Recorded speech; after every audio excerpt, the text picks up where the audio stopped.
Növbəti bir Winblock montaj tamamlanma günündən sizi salamlayırıq. Gedə görə əməkdaşlarımız orada nə edir, proses necə gedir, təhvil necə olacaq.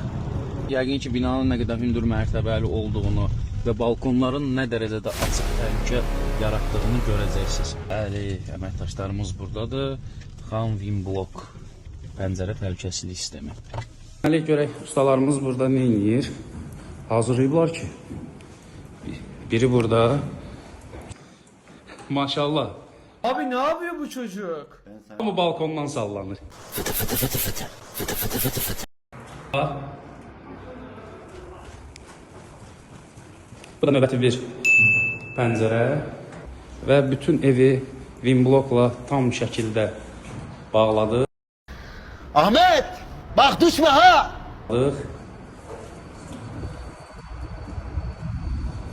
Əla, super.